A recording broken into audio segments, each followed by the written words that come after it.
Bonjour Michel Fugain. Bonjour Patrick. La fête, le printemps fait comme l'oiseau, les Acadiens. Attention mesdames et messieurs, bravo monsieur Le Monde, une belle histoire. Et voici Pluribus. Quelle aventure. C'est quoi cette nouvelle aventure? Ah, c'est une aventure magnifique, aussi bien musicale que humaine. Pluribus, c'est une bande. C'est une bande de musiciens. C'est pas facile à faire, c'est pas facile à réunir.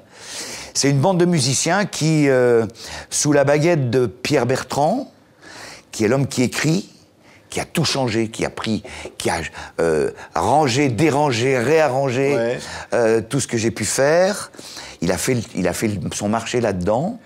Et il y avait du taf. Hein. Ouais. Et on voit, vous avez dit en préparant cette émission, c'est mes 11 bébés. Hein, ils sont beaux les bébés. Hein. Ouais, alors ça, c'est le Big Bazar. Ça, c'est pas les mêmes bébés. Ça, c'est les anciens bébés. Ceux-là, ils sont grands-pères. Hein. Ceux-là, ils sont grands-pères. On va voir les bébés d'aujourd'hui, les bébés Pluribus. Les voilà. Ceux-là, c'est quoi ces bébés-là, Michel? C'est tous des musiciens qui arrivent d'horizons très différents. Abraham Mansfarol, qui est là qui est avec les lunettes, il arrive de Cuba. C'est un percussionniste extraordinaire qui joue avec Tito Puentes. Hein. Oui.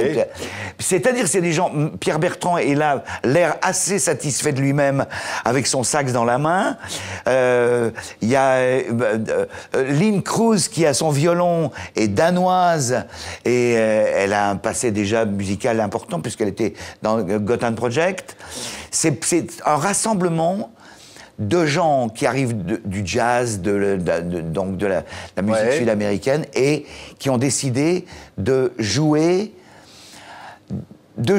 autour de Pierre et avec Pierre Bertrand, parce que son écriture est très importante et très aimée des musiciens, d'aller vers le spectacle populaire. Et quand je dis populaire, c'est populatie. C'est pas populaire. C'est pas populatie, au contraire, oui. C'est ça. Populaire. C'est populaire, vrai populaire. Parce qu'il y a des mélodies, parce qu'il y a de l'harmonie, et les musiciens, s'il y a de l'harmonie et des mélodies, ils sont heureux, quoi. Et ça donne ça. Regardez, Michel Fugain et Pluribus.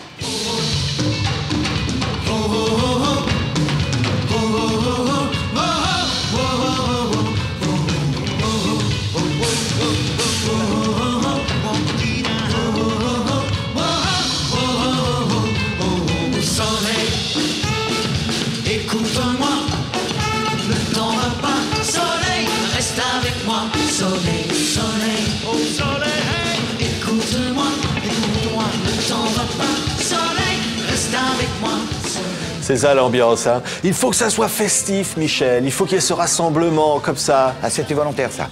C'est volontaire. D'abord parce que, en règle générale, c'était assez festif. Tous ces 50 ans que je viens de passer à faire de la musique, il y a beaucoup de choses qui étaient festives. C'était le Big Bazar, par exemple. On a vu la photo tout à l'heure. C'était ça le côté festif. Mais c'était festif avant le Big Bazar. C'est-à-dire, je n'ai fait que me glisser dans un moule avec le Big Bazar. J'ai travaillé pour 15 personnes. On était 15 en scène. Voilà. Après, j'ai gardé tout ça. C'est un peu une marque de fabrique. Alors, les gens n'aiment pas forcément ça. Mais pourtant, c'est important.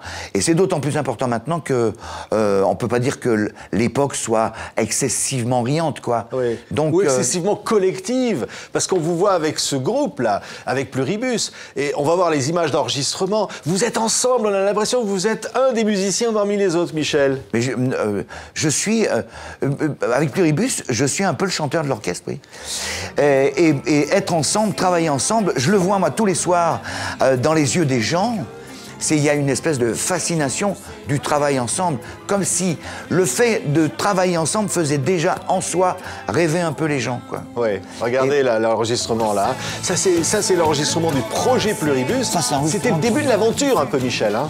Ça n'existait pas, Pluribus n'existait pas encore. On ne savait pas quelle forme, la forme définitive, on la connaissait pas, mais on partait pour ça, voilà. Oui, on partait pour faire de la musique avec les classiques, évidemment. Il y a Chante, tous les classiques, attention mesdames et messieurs, et puis des nouvelles chansons, Funambule, des chansons qui parlent des filles d'antan, par exemple. Est-ce qu'elles étaient mieux ou moins bien? Les filles d'avant? Oui. Ben, les filles d'avant, c'était les mamies des filles d'aujourd'hui. Hein. C'est ce que je dis sur scène. Parce que sur scène, je suis le seul qui a mon âge, d'accord? Donc il y a vraiment 2 générations. Et on en joue, on s'amuse avec, il me charrie, il me traite de vieux chanteur et ça me va très bien. C'est ça, les échanges. Alors il y a une chanson qui dit « C'est quoi le bonheur qu'on nous nous insuffle. On dirait du Alain Souchon, là. Hein. Ouais, c'est quoi le bonheur? Non, on dit, c'est quoi ce bonheur qu'on nous inflige et on prend des exemples de la vie qui sont les vrais moments de bonheur, quoi. Ouais, le funambule, elle nous parle du fil de la vie qui n'est qu'un fil tendu entre naître et n'être plus. Oui, absolument. Eh ben, c'est quoi la vie? je pose la question à la cantonade. C'est quoi la vie sinon un fil tendu sur lequel on marche? On a la possibilité de se casser la gueule, on a de tomber à droite et à gauche. C'est assez difficile. Il faut d'abord trouver son équilibre, puis on avance avec de surprise en surprise. Avec un peu de nostalgie aussi, une belle chanson. Vous parlez de votre maman qui vous partait à l'école, vous retrouvez l'école sous les marronniers. C'est les précieux souvenirs. Ouais. Les précieux souvenirs, c'est... Pour moi, c'était clair. Quand j'ai écrit cette chanson, c'était les moments où on est... C'était pour l'automne, hein, c'était une image d'automne. Il y avait un feu de bois, on est là comme ça dans un fauteuil. Vous avez remarqué que quand on est devant un feu de bois, on a l'air un peu bête, mais en fait, il se passe plein de choses dans la tête. Et on laisse aller. Et d'un seul coup, il y a des choses qui reviennent. Et là, je me suis dit, il y a des souvenirs que je veux pas oublier. De la même manière, il y a des rides que je revendique, quoi. Ouais. Ça va avec ça. La vie. C'est la vie, c'est les pires et les bons moments. C'est tout, finalement. Absolument. Mais la vie, c'est ça, la chanson. Vie, c'est ça. Si la vie était un long fleuve tranquille, on s'emmerderait gravement. Oui, quoi. on va entendre la vie, la vida, hein, en même temps qu'on parle, Michel. Parce que cette vie, elle vous a donné tellement. Alors évidemment, on parlait du Big Bazar, on parle des débuts, on parle de ces chansons formidables, cette rencontre avec le public. Et finalement, ça fait 50 ans que ça dure, mais ce public, il est toujours là, il vous aime, Michel. On dit que ces chansons sont presque universelles pour tout le monde. Ça crée un drôle de rapport avec les gens. Je le constate déjà depuis quelques années. C'est-à-dire, ça crée une complicité plutôt qu'autre chose. C'est-à-dire, ce sont des chansons qui sont tellement ancrées dans la vie, dont les thèmes sont tellement ancrés dans la vie que les gens les ont fait rentrer dans les leurs de vie. Et ils se sont mariés avec, ils ont eu des trucs d'amour avec, des amourettes avec, certains ont même quitté la vie avec des chansons. On m'a souvent parlé de « chante comme si tu devais mourir demain ». Si on me dit à quoi elle a servi, c'est-à-dire comment elle a accompagné des gens, on me l'a dit mais 1000 fois, mon père, ma sœur, mon frère l'a écouté jusqu'au bout, ça veut dire qu'il y a eu un bout. Si on m'avait dit, quand j'ai trouvé cette chanson dans ma salle de bain, que ça allait servir à ça, je sais pas si j'aurais écrit. Et pourtant, il y a des gens qui s'en sont servis pour leur propre vie. Oui. Et avec toutes les difficultés que ça implique.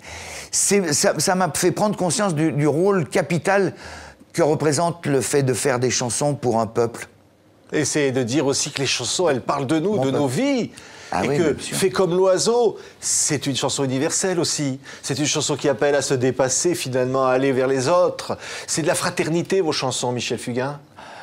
Fraternité, j'ai souvent chanté fraternité, liberté, le vivre ensemble le mieux possible, c'est au travers de tout ça. Et puis aussi des coups de poing aussi, parfois des coups de gueule aussi dans les chansons. Certains coups de gueule, mais il y a une chanson que les gens qui n'utilisent pas, ne connaissent pas, mais une chanson qui s'appelle Le Chiffon Rouge. Oui. Le Chiffon Rouge, c'est peut-être ma plus grande fierté, c'est-à-dire que ce Chiffon Rouge a glissé d'un disque jusqu'à un peuple qui le chante dans les manifestations, qui défile, la fraternité. Voilà. Et c'est vraiment fort, quoi. Là, dernièrement, on a eu des pépins en France avec l'attentat du 7 janvier et la grande manif du 11. Il y a une chanson que je chante sur scène depuis 20 ans qui s'appelle « La bête immonde Ouais. ». Et depuis ça, dans les salles, quand on chante avec Pluribus, parce que en plus il y a une espèce de mise en scène qui est particulière, vous pouvez pas imaginer le frisson qui parcourt la salle. Ouais. Dans 100 ans, peut-être. Ah ouais, mais ça c'est un pied de nez à la mort. Mais ça commence comme ça, l'album. Dans 100 ans, peut-être. C'est un pied de nez à la mort. Dans 100 ans, écoute, pour l'instant, tu dégages. Tu vas voir ailleurs si j'y suis. Mais pour l'instant, repasse dans 100 ans, on verra bien. Si j'y pense. Oui. Pas sûr.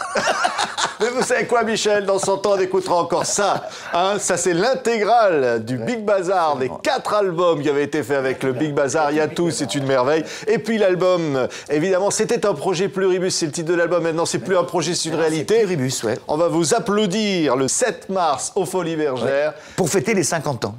Merci beaucoup, Michel Fugain, d'avoir été notre invité. Merci, Patrick, ça a été encore un plaisir.